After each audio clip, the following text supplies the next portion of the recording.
Baik, shalom Bapak Ibu, saudara-saudari yang dikasihi Tuhan Yesus, shalom. Selamat malam. Jadi pada malam hari ini kita bersama akan merenungkan satu tema, yaitu mengenai friendship with God. Ya, jadi persahabatan dengan Allah. Jadi memang kemudian kalau kita lihat latar belakang pengajaran ini, memang latar belakangnya memang diambil dari satu seri dari pengajaran yang diambil dari buku Aku Ingin Melihat Allah, ya. Jadi yang ditulis oleh Beato Mary Jean OJT. Jadi sebenarnya merupakan satu, ya boleh katakan satu perjalanan hidup doa dari suatu yang paling mendasar, dari satu permulaan sampai pada puncaknya. Tapi kita pada awal-awal ini masih berbicara pada bagian bagaimana setiap umat beriman, karena sakramen baptis yang dianugerahkan Tuhan pada kita, karena rahmat pengudus yang diberikan Tuhan pada kita diundang untuk selalu masuk dalam persahabatan dengan Tuhan. Mari sebelum masuk lebih lanjut, kita bersama kita baca firman Tuhan dari Injil Yohanes bab 15 ayat 11 sampai 17. Saya baca ayat yang ganjil, silakan Bapak Ibu saudara-saudari baca ayat yang genap dengan suara lantang, ya. Injil Yohanes bab 15 ayat 11 sampai 17. Semuanya itu kukatakan kepadamu supaya sukacitaku ada di dalam kamu dan sukacitamu menjadi penuh.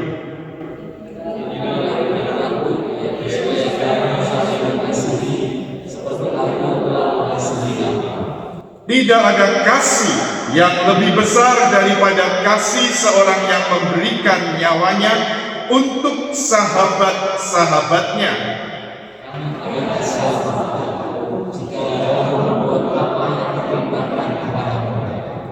Aku tidak menyebut kamu lagi hamba, sebab hamba tidak tahu apa yang diperbuat oleh tuannya.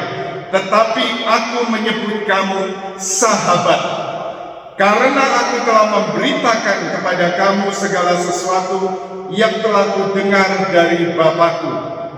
Bukan kamu yang memilih aku, tetapi akulah yang memilih kamu, dan aku telah menetapkan kamu supaya kamu pergi dan menghasilkan buah, dan buahmu tetap, supaya apa yang kamu minta kepada Bapa dalam nama-Ku diberikannya kepadamu. Inilah perintahku kepadamu, kasihlah seorang akan yang lain.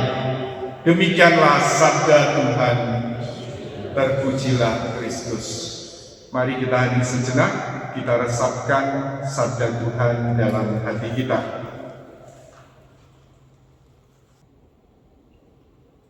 Tidak ada kasih yang lebih besar daripada kasih seorang yang memberikan nyawanya untuk sahabat-sahabatnya.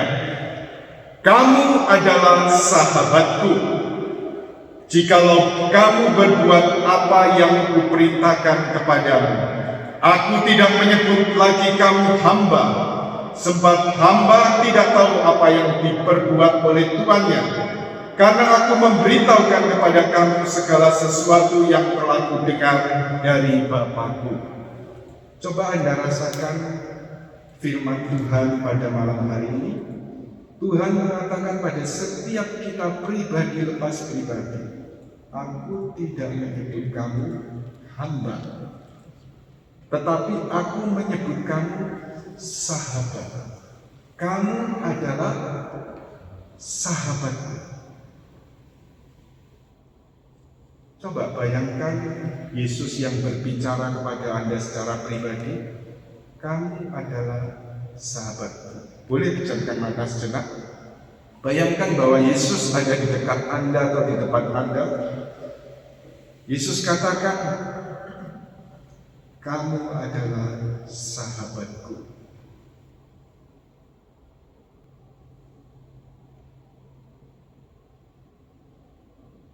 Amin.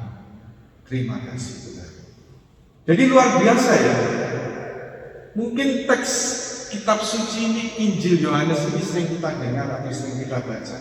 Tetapi coba Anda bayangkan, bukan kita yang memilih, tetapi Allah yang memilih. Dikatakan Tuhan tadi, Allah memilih dan menjadikan setiap kita sebagai sahabat-sahabatnya. Dan ini suatu anugerah yang luar biasa.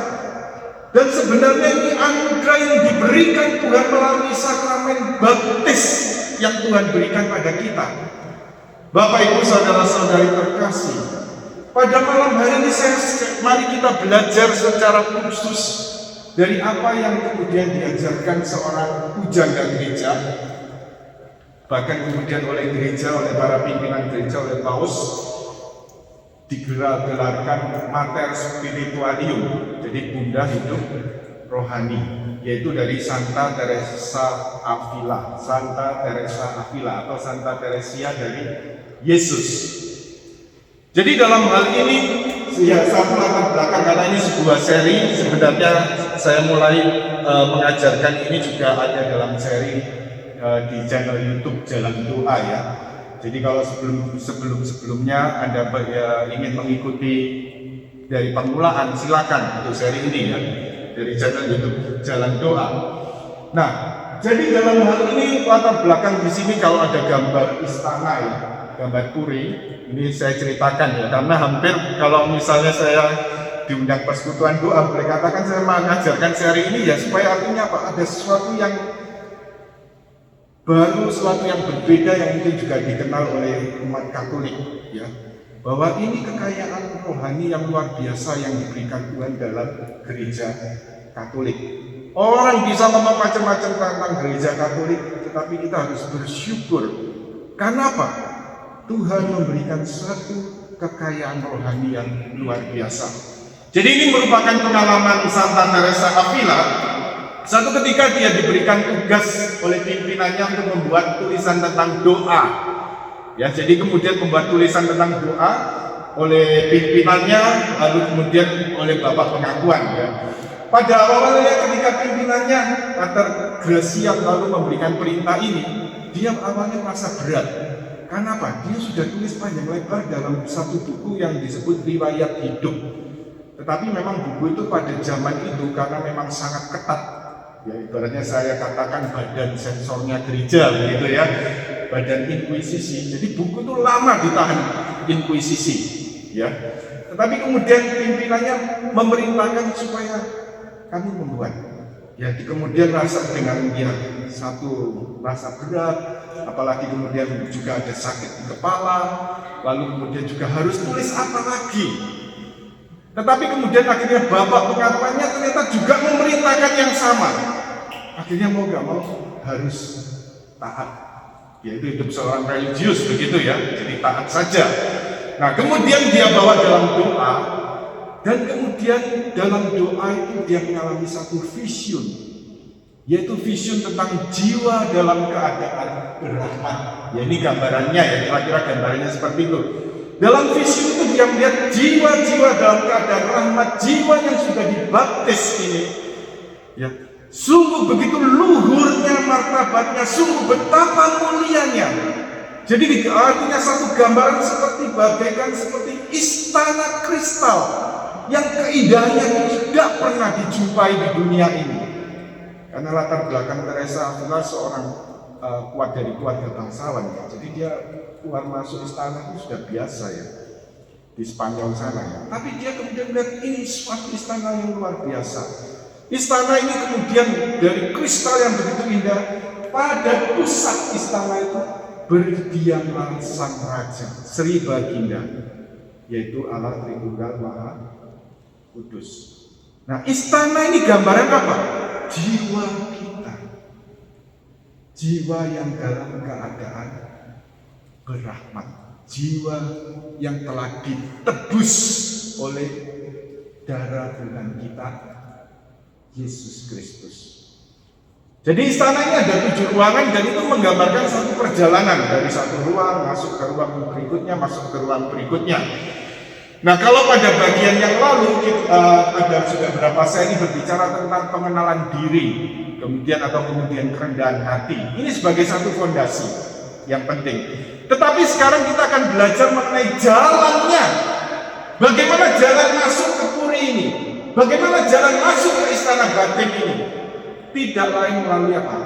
Doa dan meditasi. Ya, jadi doa dan meditasi. Jadi dalam hal ini diungkapkan Santa Teresa Avila, ya. Kalau kita lihat di sini dari puri batin ruang pertama, bab yang pertama, mari kita baca bersama, ya. Ada bagian bawah. Marilah sekarang kita kembali kepada istana kita yang sangat indah dan menyenangkan untuk melihat bagaimana kita dapat memasuki istana itu. Sejauh yang saya pahami, pintu masuk istana ini adalah doa dan meditasi. Ya.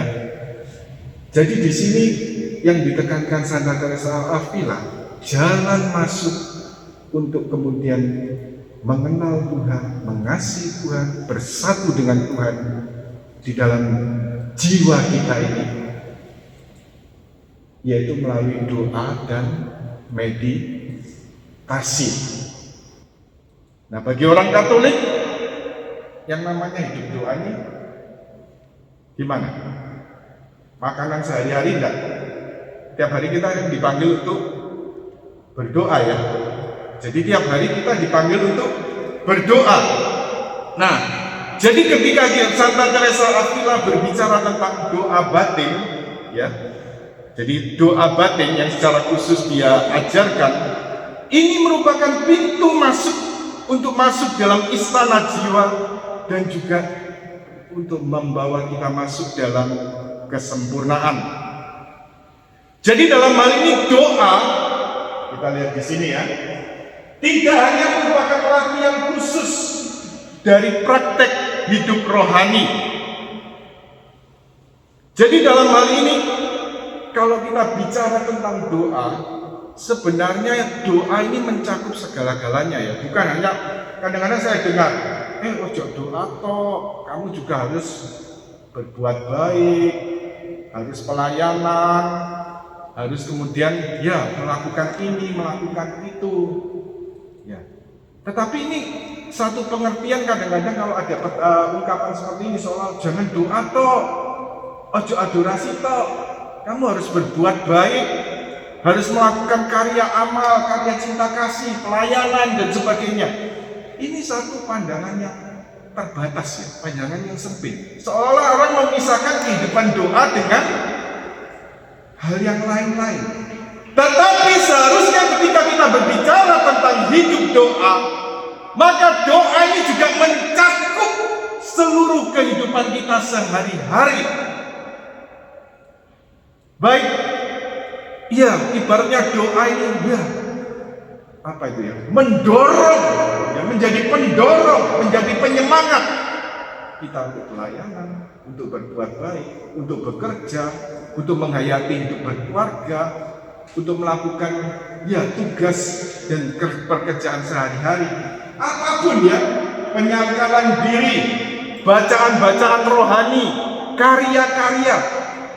Ketika orang sungguh-sungguh mulai hidup, menghayati hidup doa, maka ini juga doa yang otentik ini akan keluar, mengalir juga dalam hidup sehari-hari. Ya, jadi tidak bisa dipisah-pisah. Ya, kalau ada orang seringkali kadang-kadang saya dengar, ya, mengatakan, ya, seolah-olah doa toh, kamu harus berbuat baik, betul. Tapi artinya apa? Justru, ya, coba saya teringat, ya. Apakah orang-orang yang ateis, orang-orang komunis juga berbuat baik? Juga berbuat baik, kan? Melakukan tindakan kemanusiaan.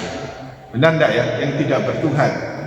Ya, juga melakukan perbuatan-perbuatan sosial, karitatif, ya, melakukan tindakan kemanusiaan.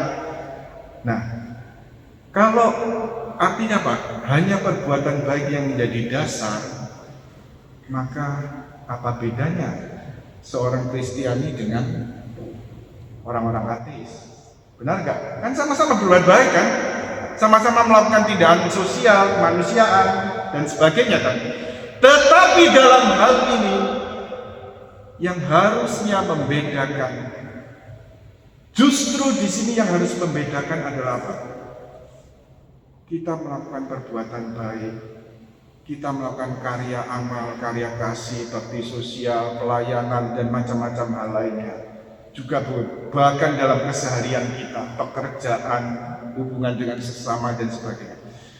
Yang menjadi penggeraknya, yang menjadi motornya, yang menjadi sumbernya, atau source-nya, yaitu siapa? Tuhan.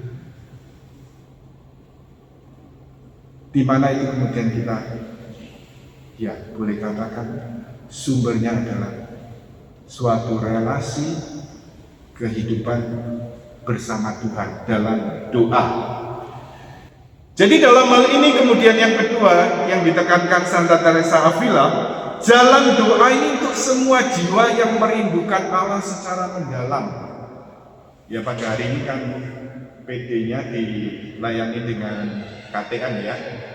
Jadi KTM ini kan kita ini kan termasuk ya berafiliasi dengan Ordo Karmel, jadi para Karmelit begitu ya. Tetapi kalau kita bicara doa ini bukan eksklusif miliknya Karmelit, tetapi ditekankan Santa Teresa Avila, ini untuk seluruh jiwa yang merindukan Allah. Ya, jadi untuk semua jiwa yang merindukan Allah diundang masuk dalam doa. Nah, kita lihat doa itu sebenarnya intinya apa? Kita lihat next berikut ya. Jadi kemudian kalau Santa Teresa Avila digelarkan oleh gereja sebagai Mater Spiritualium, Bunda Hidup Rohani. Lalu pujangga gereja, doktor gereja. Artinya apa? Segala pengajaran rohani yang dia bawakan itu juga bisa diikuti seluruh gereja. Nah, sekarang kenapa kita butuh doa? Pada hari ini kita membahas tentang friendship with God, persahabatan dengan Allah. Doa ini bukan suatu yang rumit, suatu yang membebani. Tapi intinya apa? Dalam doa kita dipanggil bersahabat dengan Allah. Baik, di sini ada teman-teman orang muda ya, orang muda Katolik ini ya. Gimana kriteria seorang bisa jadi temanmu? Gimana kriteria orang sampai akhirnya kamu sebut teman? Kan kenalan tukar-tukar WA belum tentu jadi teman kan? Nah sekarang bisa jadi temanmu gimana? Oh ada yang pakai mic mau jawab? Langsung spontan aja. Ya anak muda kan biasanya spontan dijawabnya. Kriteria orang bisa jadi temanmu? Ya? Ada yang mau jawab? Bantu jawab lainnya. Kita juga yang masih muda ya, walaupun hampir dia di atas 40-an begini, kita juga masih berjiwa muda begitu ya. Oke. Apa orang kemudian bisa jadi kriteria menjadi sahabat atau menjadi teman? Dapat dipercaya. Oke, apa lagi? Hah? Setia. Lalu apa lagi? Hah? Sefrekuensi. Jadi nyambung, connect gitu ya. Nah, tapi sebelum sefrekuensi ini apa lagi? Apa yang harus kamu lakukan? Sering ngobrol. Ya ini yang cari jawabannya ya. Jadi orang bisa jadi sahabat ya tadi sefrekuensi, lalu kemudian artinya apa? Sering ngobrol, sering ketemu, ya ketemu entah di dunia maya, entah ketemu di dunia nyata ya. Ya jadi dalam hal ini artinya apa? Sering ngobrol, sering ketemu, sering kontak, akhirnya bisa menjadi sahabat. Hal yang sama juga dalam hubungan dengan Tuhan. Mari kita lihat pengertian doa batin yang dinyatakan Santa Teresa Avila. Jadi apakah doa batin? Sebenarnya kalau kita bicara panjang lebar berikut, intinya hanya ini, kalimat ini. Mari kita baca bersama-sama. Doa batin menurut pandangan saya adalah percakapan yang akrab antara dua orang sahabat dan percakapan yang sering dilakukan dengan Dia yang kita tahu Dia mengasihi kita. Ya. Diambil dari buku Riwayat Hidup bab 8 artikel ke-5. Jadi intinya apa? Doa batin ini secara sederhana sebenarnya apa? Koncoan sama Tuhan, sering ngobrol sama Tuhan, atau ya sering hangout sama Tuhan. Waduh, luar biasa ya, hangoutnya bukan hanya dengan teman-teman, tapi ini hangoutnya sedang sama Tuhan. Ya, kalau kita bisa ngobrol dengan teman-teman di dunia ini rasanya senang ya, apalagi yang tadi istilahnya apa? Sefrekuensi. Ya, sefrekuensi ini istilah baru bagi saya ya. Sefrekuensi gitu ya. Connect begitu ya. Bisa connect. Apalagi dalam hal ini. Kalau kita connect sefrekuensi sama Tuhan. Waduh, luar biasa ini ya. Jadi dalam hal ini satu hubungan pribadi dengan Allah, pertukaran antara dua cinta, yaitu cinta Allah kepada kita dan cinta kita kepada Allah. Dan kalau kita lihat di sini, ya, sebenarnya temanya hanya yang saya ini beri warna beda nih, kuning ini, ya, percakapan antara dua sahabat. Ya, percakapan yang akrab, percakapan yang mesra antara Allah dan kita. Allah yang mengasihi kita. Allah mengasihi kita. Dan memang ini selalu butuh jawaban. Sinyo datang padaku, nggak jauh-jauh. Tuhan tinggal dalam lubuk jiwa kita yang terdalam, tinggal dalam hati kita. Ingat, Santo Paulus katakan, tidak tahukah kamu bahwa kamu adalah bait Allah? Tidak tahukah bahwa tubuhmu adalah bait Roh Kudus? Nah, bait ini apa artinya? Rumah kediaman, tempat tinggal. Katakan kiri kanan Anda, kamu adalah bait Allah, seperti dikatakan Santo Paulus tadi. Coba, kamu adalah bait Allah. Katakan dengan serius dong. Kamu adalah bait Allah dengan yakin. Ini Pak Santo Paulus yang mengatakan. Ya, kamu adalah bait Allah. Ya. Jadi setiap kita bait Allah, kita diciptakan karena Yesus ikut ambil bagian. Ya, berpartisipasi karena jasa dan penebusan Kristus, setiap kita dijadikan bait Allah. Ini luar biasa ya. Dan kita dipanggil untuk bersahabat dengan Allah. Ya, sebenarnya apa yang kita pelajari ini sebenarnya sesuatu yang seharusnya menjadi kehidupan kita menjadi seorang Katolik. Karena sakramen baptis kita menerima rahmat pengudus. Rahmat pengudus ini apa? Rahmat yang menjadikan kita anak Allah. Dan lebih dalam lagi di sini apa? Rahmat yang mengundang kita untuk persahabatan dan persatuan dengan Allah. Amin. Anda mau jadi sahabat Tuhan? Amin. Amin. Ya. Jadi ini sebenarnya sungguh-sungguh satu hal yang indah ya dari apa yang kita terima dalam sakramen baptis. Tapi sayangnya ya, kadang-kadang banyak orang Katolik ini kurang menyadari kekayaan rohani yang Tuhan berikan. Saya sering ada seorang imam, ya, bapak pendiri kami ya, dari komunitas kami selalu katakan orang Katolik ini seperti ayam yang mati di dekat lumbung beras. Nah, konyol ya, ayam mati, padahal ayam ini suka beras enggak? Suka beras kan? Tapi mati di dekat lumbung beras, atau mungkin mati di dalam lumbung beras. Kenapa? Tidak kenal imannya, tidak kenal kekayaan rohani yang Tuhan sediakan. Malam ini setiap kita diundang Tuhan untuk kembali, untuk menyadari bahwa rahmat sakramen baptis ini, setiap kita dijadikan anak Allah, setiap kita diundang untuk masuk dalam persahabatan dengan Allah. Dan sederhana syaratnya tadi, sering ngobrol bareng sama Tuhan. Percakapan mesra antara dua sahabat yang kita tahu dia ini mengasihi kita, ya.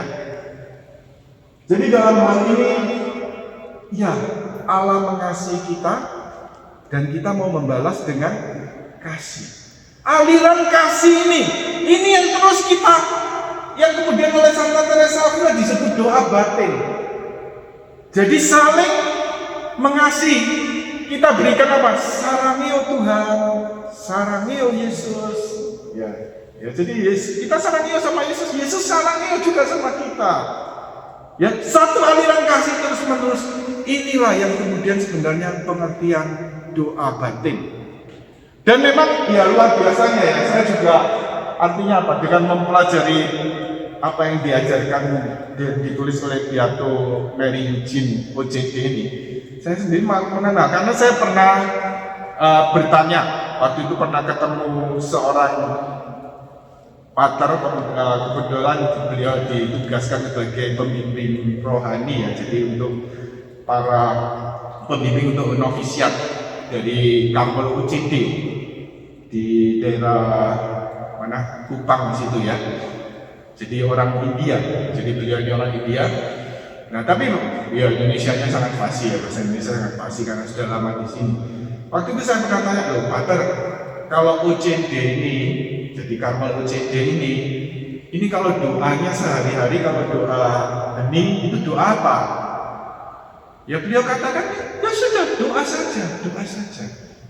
Waktu itu saya nggak paham, karena mungkin dalam komunitas kami kan biasa kalau misalnya melakukan doa batin, ya ada satu metode yang sederhana, yaitu misalnya doa Yesus, atau mungkin juga melakukan dengan Lectio Divina dan sebagainya ya.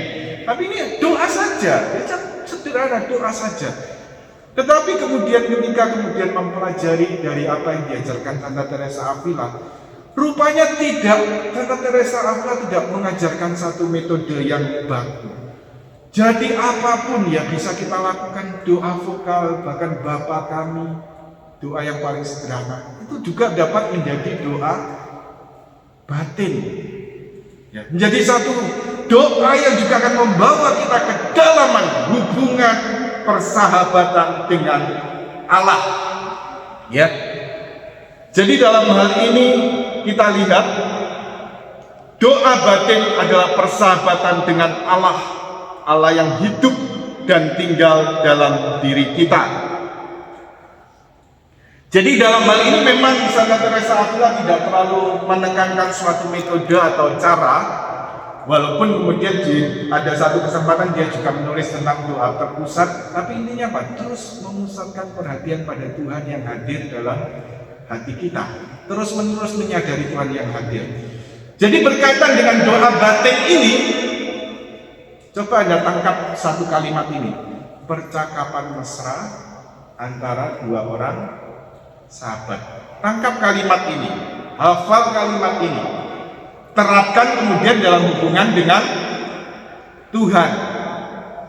Coba katakan kiri kanan Anda, doa adalah percakapan mesra antar dua sahabat.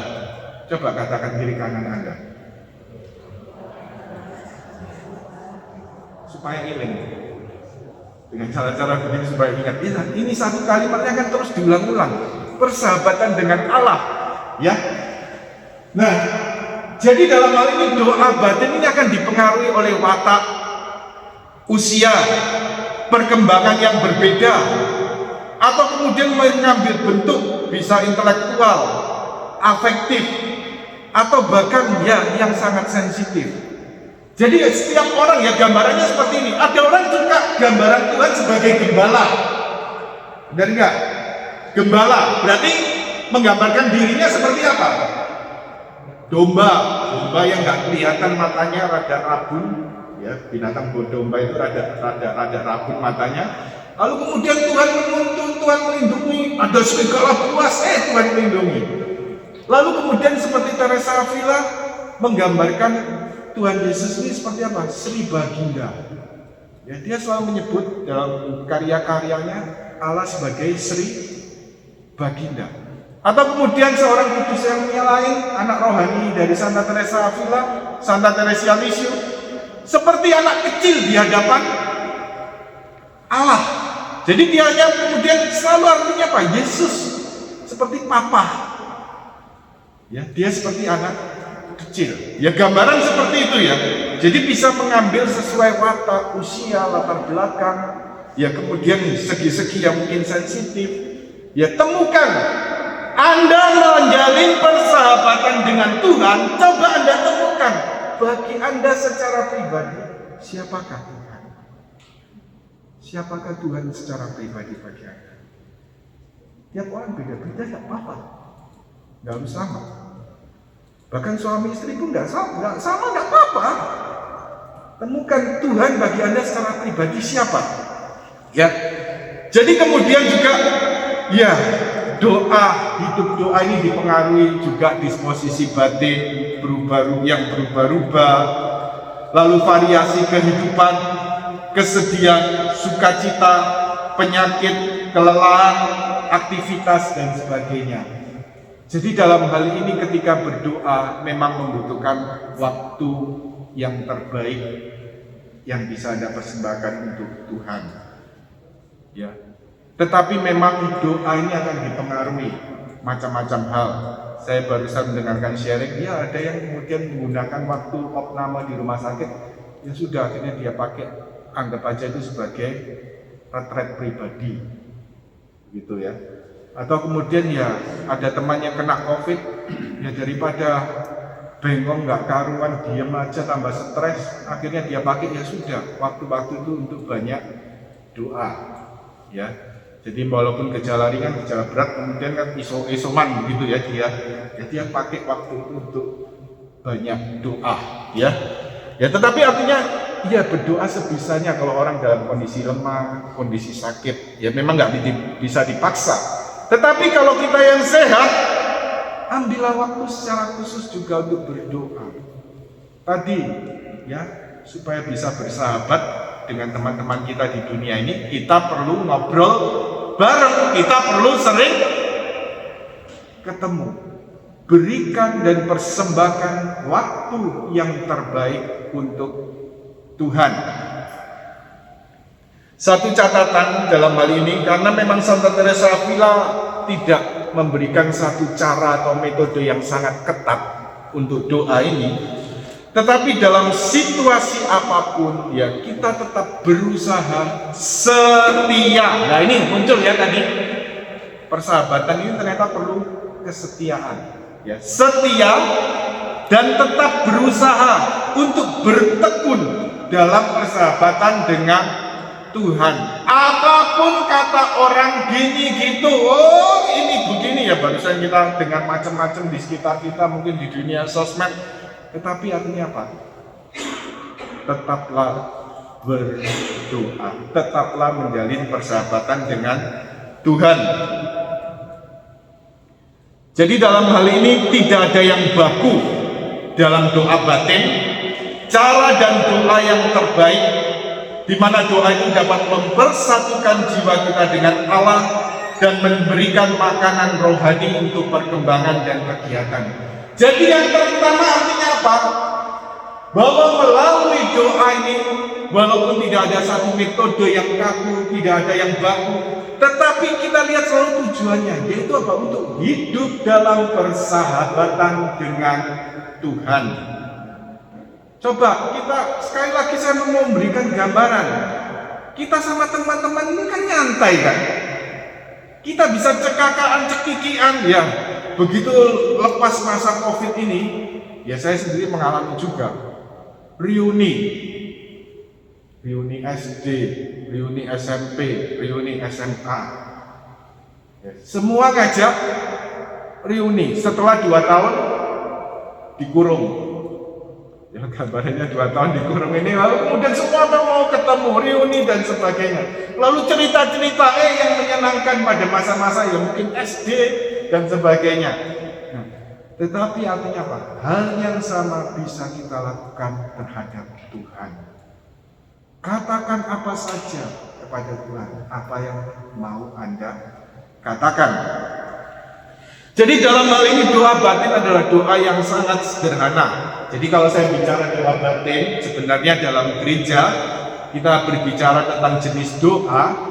Di sini gereja mengajarkan membedakan menjadi 3. Ya, dalam katekismus gereja Katolik ada doa lisan atau doa vokal. Jadi doa yang diungkapkan dengan kata-kata, dengan suara ataupun juga dalam pikiran ya. Ada kemudian doa yang doa renungan. Jadi menggunakan apa? Pikiran, fantasi, ingatan, ya imajinasi, ya. Jadi menggunakan tadi daya-daya batin. Ini yang kemudian disebut meditasi. Lalu yang ketiga, kemudian yang dikenal sebagai doa batin. Dalam katekismus gereja Katolik pun mengajarkan doa batin ini dengan sumbernya dari Santa Teresa Avila. Jadi dalam hal ini doa batin ini suatu yang sangat sederhana. Doa bukan banyak berpikir, tetapi banyak mencintai. Allah mengasihi kita, dan kita berusaha mengasihi Allah. Sederhana enggak sebenarnya? Doa batin ini sederhana ya. Siapapun bisa melakukan. Bahkan diceritakan, ya ini kebetulan juga berkaitan tadi yang artinya doa ini bisa dilakukan siapa saja. Ini sharing dari pastor dari Ars, Santo Yohanes Maria Vianney.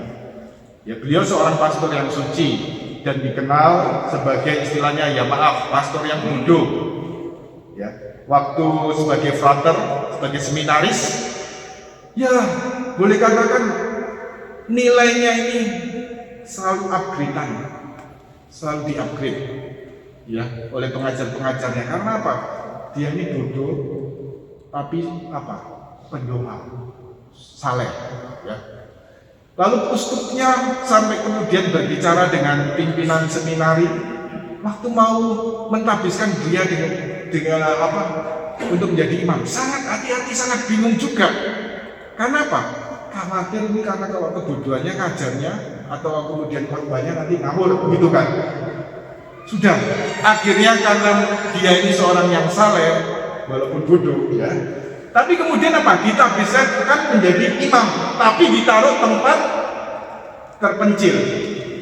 Taruh ke tempat terpencil di Alps Perancis dengan harapan apa? Ya wis pokoknya ada apa-apa ya wis umatnya ya bodoh sederhana-sederhana, petani sederhana. Jadi kena pengaruh yang mungkin pastori rada ngawur-ngawur titik, ya wis gak apa-apalah, pikirnya gitu kan.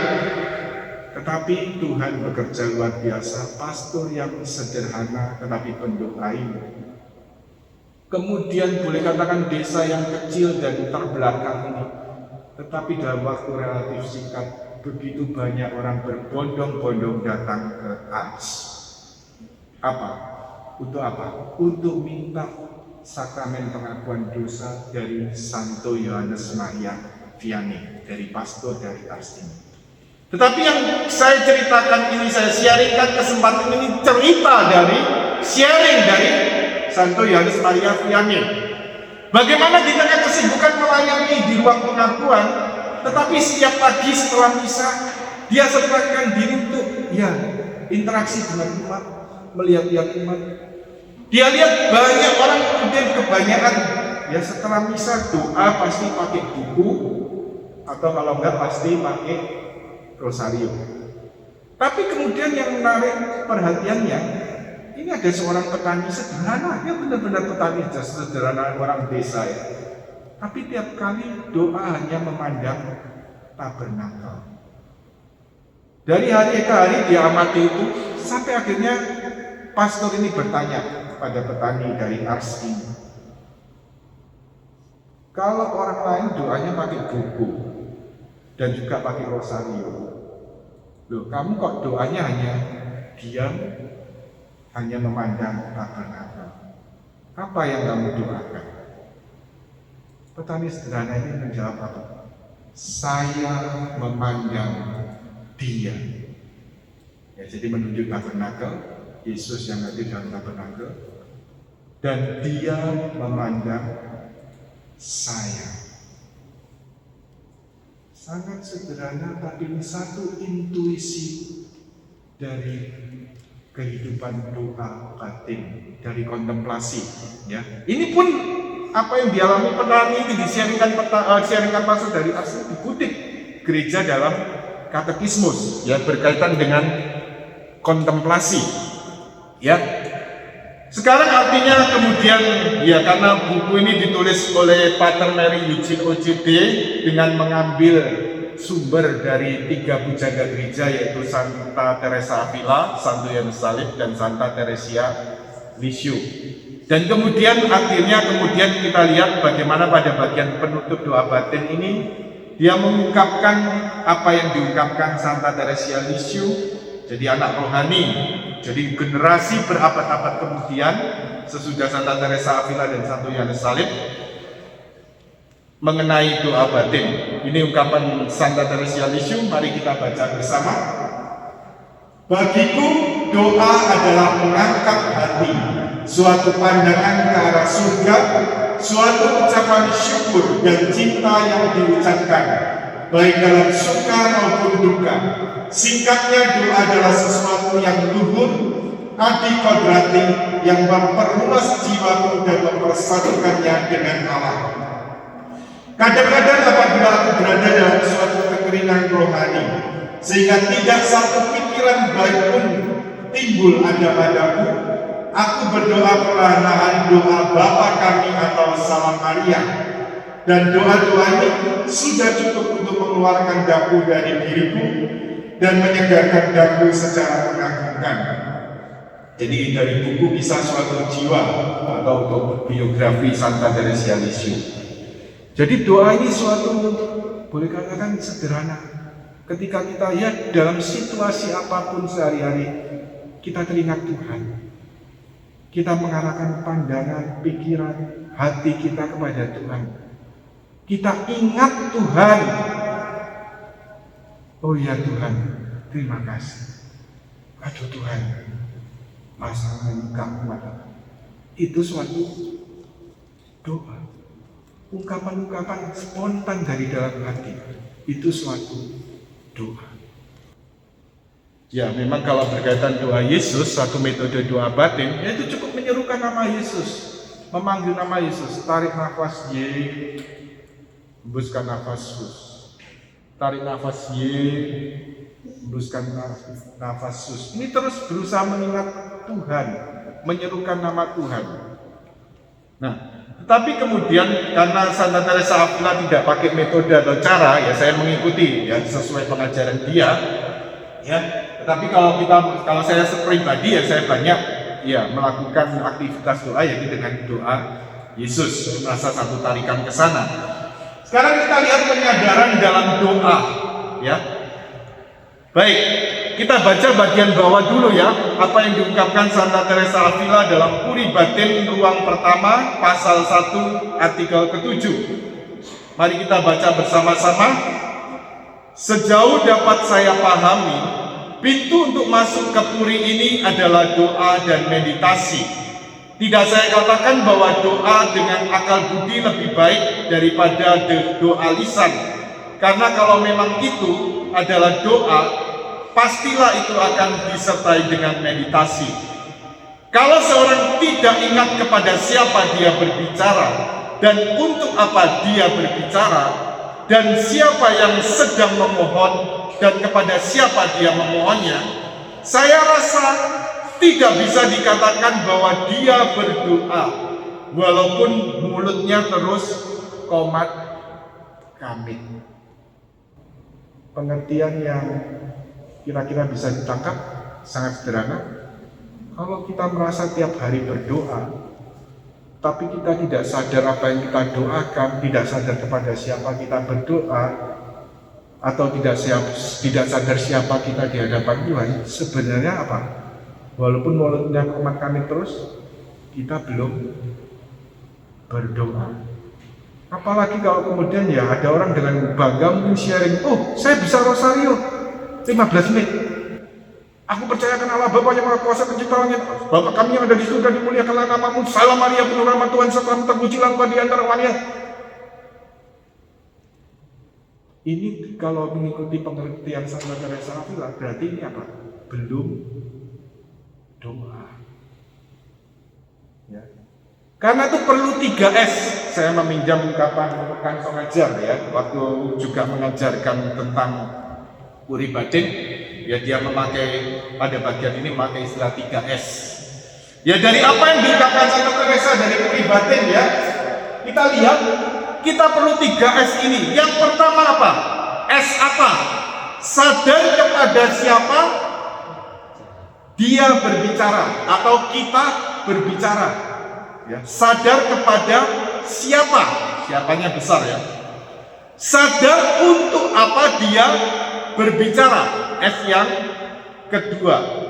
Yang ketiga, sadar siapa dirinya di hadapan Allah. Bahwa Allah pencipta kita ciptaan. Ya.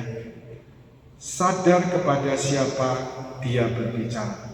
Jadi kalau kita doakan apa? Sederhananya doa yang paling pertama kali diajarkan pada kita sebagai orang Katolik apa? Bapa kami yang ada di surga. Jadi sadar, saya berdoa pada Bapa. Ya. Kalau ngomong kepada Bapa, ya kita tahu ini pada Bapakku. Allah di atas segala Allah, Raja di atas segala raja, Sang Pencipta. Ya. Lalu untuk apa berbicara? Kita doakan kalimat-kalimatnya, coba kita sadari. Santa Teresa Avila dalam bukunya Jalan Kesempurnaan menuliskan refleksi dan pengertian perenungan tentang doa Bapa kami ini dari kalimat ke kalimat. Ya, sadar untuk apa dia berbicara. Sadar siapa dirinya di hadapan Allah. Karena itu apa? Bapa kami yang ada di surga. Begitu mesranya ya. Kita sebagai anak kita boleh panggil Allah sebagai Bapa. Tapi kalimat kedua apa? Dimuliakan namamu. Kita yang hanyalah ciptaan, kita dipanggil memuliakan Bapa. 3S. Sadar kepada siapa dia berbicara. S yang kedua, sadar untuk apa dia berbicara. S yang ketiga, sadar siapa dirinya di hadapan Allah. Kita akan mempraktekkan pada kesempatan ini doa yang Tuhan ajarkan pada kita, yaitu doa apa? Bapa kami. Tetapi mari kita praktekkan secara ya dengan kesadaran. Ritmenya bagaimana setiap orang berbeda. Jadi kita melakukan dalam keheningan. Jadi jangan ritme kereta api ekspres ya. Bapa kami yang ada di surga, dimuliakanlah namamu, datanglah kerajaan. Amin. Tapi coba sadari sungguh. Bapa kami yang ada di surga, dimuliakanlah namamu. Tetapi ketika kita mengucapkan kalimat demi kalimat, kita lakukan 3S ini. Sadar kepada siapa kita bicara, sadar untuk apa dia berbicara, sadar siapa kita di hadapan Tuhan. Bayangkan bahwa ini kita lakukan, Yesus mengajar. Bayangkan kita lakukan bersama Yesus, Bapa kami yang ada di surga. Baik, untuk membantu kita masuk dalam doa ini, doa batin ini, mari kita nyanyikan satu lagu. Kita mengundang Yesus untuk masuk dalam hati kita. Into my heart. Mari masuk. Jadikan lagu ini sebagai doa. Undanglah Tuhan untuk masuk dalam hati kita.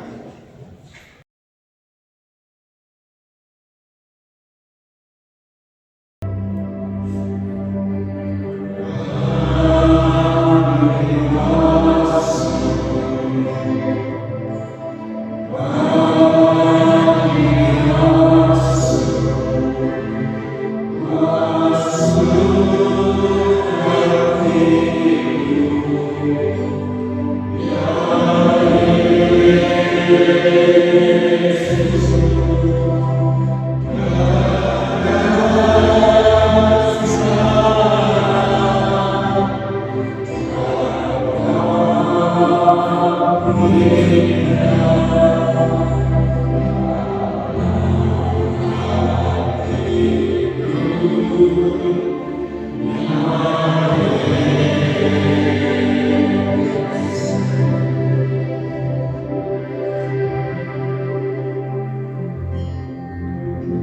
Sadari Tuhan yang hadir saat ini. Tuhan yang mengundang setiap kita masuk dalam persahabatan dengan Dia.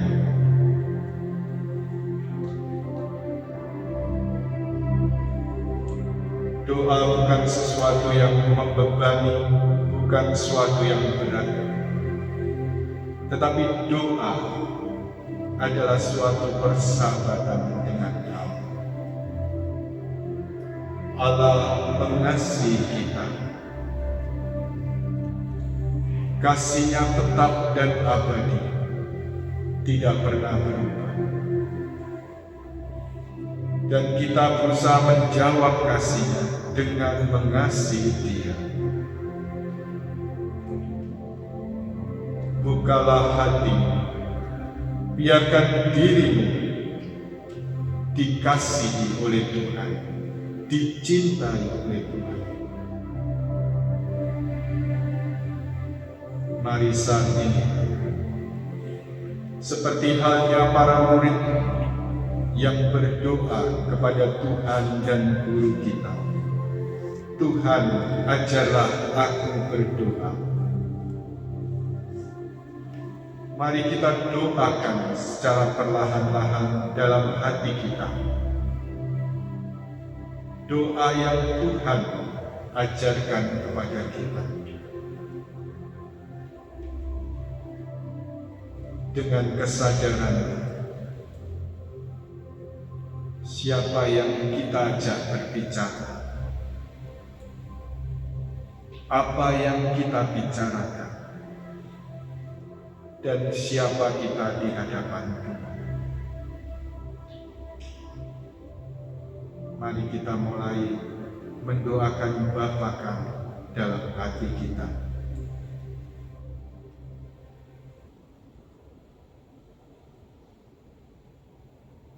Kita jadikan lagu ini sebagai doa kita. Mari masuk.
Datang sekarang.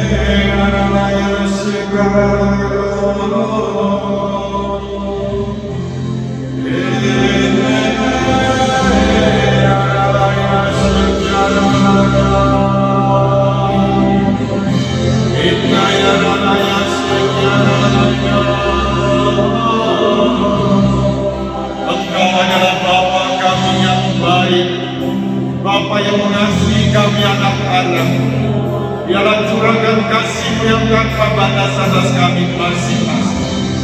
Ya Allah, ya Tuhan, ya Allah, ya Allah. Ya Allah, ya Tuhan, ya Allah, ya Allah. Ya Allah, ya Tuhan, ya Allah, ya Allah. Ya Allah, buatlah kami terbakar oleh nyala cinta Tuhan. Lemparkanlah api kasih-Mu ke dalam hati kami masing-masing. Biarlah ya Tuhan, buatlah kami menyala-nyala dalam kasih-Mu. Biarlah ya Tuhan, biarlah ya Inna ya Allah ya Tuhan, ya Allah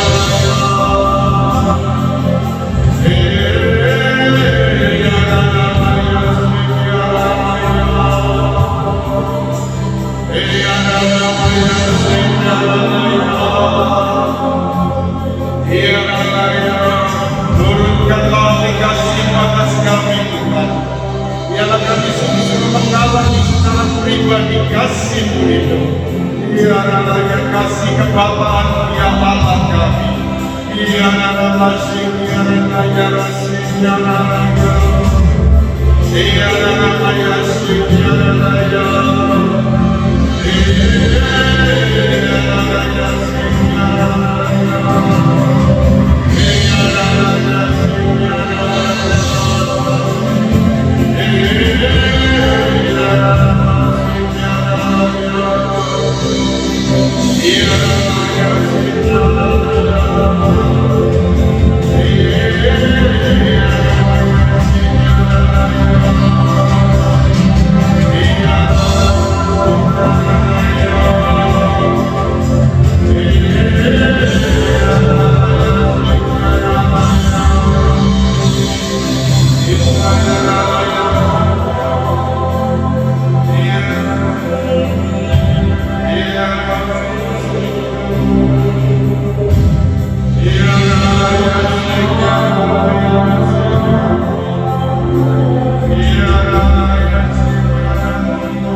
Terima kasih Tuhan.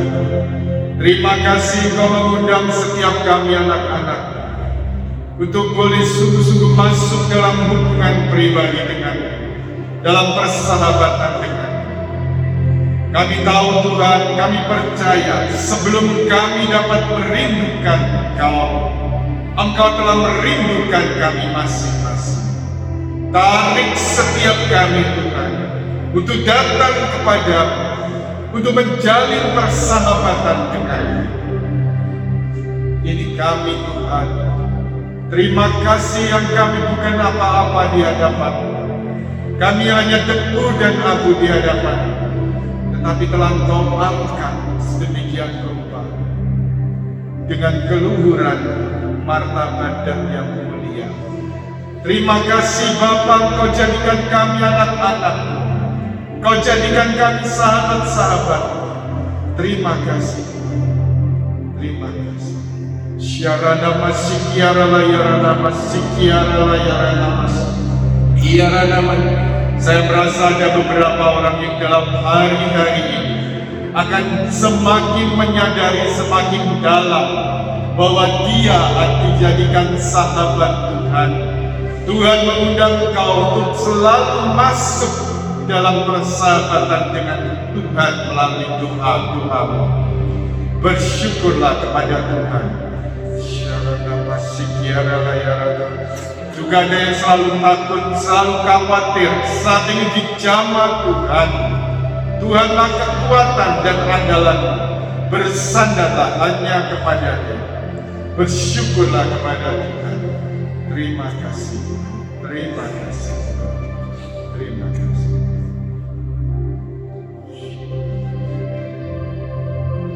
Saya merasa ada seorang yang mempunyai mimpi untuk boleh selalu mengikuti Tuhan. Jika Tuhan menghendaki, Tuhan akan membuka jalan untukmu. Percayalah apa yang disediakan Tuhan jauh lebih indah dari apa yang dapat kau bayangkan. Bersyukurlah pada Tuhan.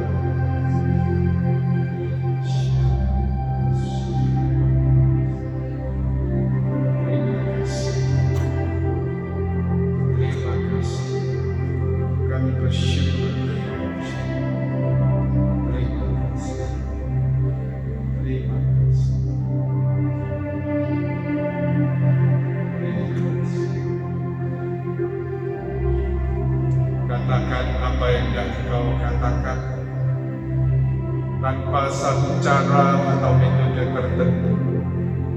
Katakan apa yang menjadi ungkapan hatimu kepada Tuhan. Bahkan tangisan dari dalam hati, kesedihan, cerita, kegembiraan, apapun itu, katakan pada Tuhan saat ini.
Kami bersyukur, berterima kasih mempunyai Allah seperti Engkau.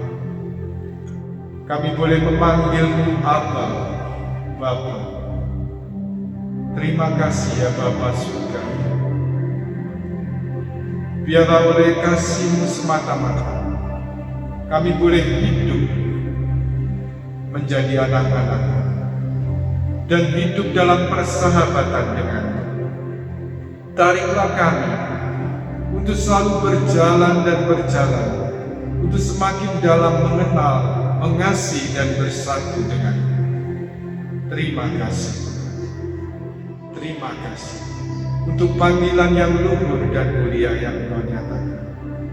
Terima kasih. Demi Kristus, Tuhan dan pengantara kami, yang hidup dan berkuasa bersama Dikau dalam persekutuan Roh Kudus, Allah kini dan sepanjang masa. Amin. Kemuliaan kepada Bapa dan Putra dan Roh Kudus, seperti pada permulaan, sekarang, selalu, dan sepanjang segala abad. Amin. Santa Teresa Avila, doakanlah kami. Amin.